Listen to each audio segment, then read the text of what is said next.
উপস্থিত জাতীয় সংসদের মাননীয় স্পিকার, মাননীয় মন্ত্রী প্রতিমন্ত্রীগণ, সম্মানিত সংসদ সদস্যবৃন্দ, সরকারের ঊর্ধ্বতন কর্মকর্তাগণ, সম্মানিত প্রকৌশলী, বিজ্ঞানী, জ্বালানি বিশেষজ্ঞ এবং সকল উপস্থিতিবৃন্দ, আসসালামু আলাইকুম।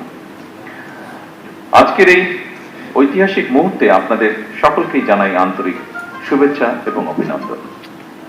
আজকে আমরা এমন একটা উদ্যোগের উদ্ভাবন করছি যা শুধু একটি বিদ্যুৎ উৎপাদনের উদ্যোগই নয়, বরং এটা বাংলাদেশের টেকসই ভবিষ্যতের একটি প্রতীক।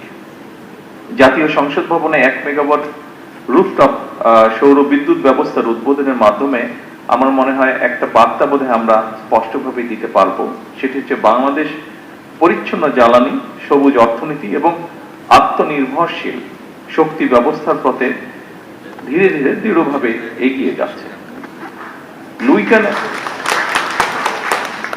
উপস্থিতিবৃন্দ, লুইখানে নির্মিত, নকশায় নির্মিত এই জাতীয় সংসদ ভবন অবশ্যই আমাদের গণতন্ত্রের প্রতীক এবং আজ সেই ভবনের ছাদে সৌর শক্তিকে কাজে লাগিয়ে আমরা মনে হয় প্রমাণ করার চেষ্টা করছি নেতৃত্ব কেবল নীতিতে নয়, বরং বাস্তব কর্মকাণ্ডেও প্রতিফলিত হতে হবে।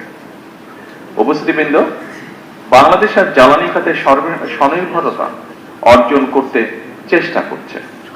আমাদের অর্থনীতি সম্প্রসারিত হচ্ছে, শিল্পায়ন বাড়ছে, বিদ্যুতের চাহিদা দ্রুত গতিতে বৃদ্ধি পাচ্ছে। কিন্তু একই সঙ্গে আমাদের অবশ্যই স্বীকার করতে হবে, জলবায়ু পরিবর্তনের অভিঘাতে বাংলাদেশ বিশ্বের অন্যতম একটি ঝুঁকিপূর্ণ দেশ। সমুদ্র পৃষ্ঠের উচ্চতা বৃদ্ধি, অনিয়মিত বর্ষণ, ঘূর্ণিঝড় এবং নদী ভাঙন এসব আমাদের প্রতিদিনের বাস্তবতা এবং সে কারণেই টেকসই জ্বালানির পথে অগ্রসর হওয়া এখন আর শুধু পরিবেশগত দায়বদ্ধতা নয়, বরং এটি আমাদের অর্থনীতি এবং জাতীয় নিরাপত্তার অপরিহার্য একটি অংশ। উপস্থিতিবৃন্দ, সৌরশক্তি সেই সম্ভাবনার সবচেয়ে উজ্জ্বল দিক। আমাদের বাংলাদেশে প্রতিদিন গড়ে প্রতি বর্গ কিলোমিটারে 4.5 থেকে 5 কিলোওয়াট ঘন্টা সৌর বিকিরণ পায়। আমাদের অসংখ্য ছাদ, শিল্প এলাকা, খোলা জমি এবং উপকূলীয় অঞ্চল নবায়নযোগ্য জ্বালানির বিশাল সম্ভাবনার ধারণ করে আছে। গত 1 দশকে বিশ্বব্যাপী সৌর বিদ্যুতের উৎপাদন ব্যাপকভাবে হ্রাস পেয়েছে। ফলে সৌরশক্তি এখন কেবল পরিবেশ বান্ধব নয়, অর্থনৈতিকভাবে অত্যন্ত কার্যকর একটি সমাধান। আজকের এই প্রকল্প সেই বৃহত্তর যাত্রারই অংশ একটি।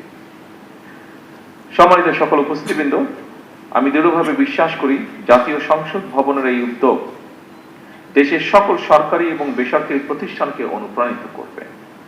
প্রতিটি ছাদ, প্রতিটি প্রতিষ্ঠান এবং প্রতিটি নাগরিক যদি পরিচ্ছন্ন জ্বালানির এই অভিযাত্রায় অংশ নেয়, তবে বাংলাদেশ ইনশাআল্লাহ খুব দ্রুতই একটি সবুজ এবং টেকসই উন্নয়নের মডেল রাষ্ট্রে পরিণত হতে পারে।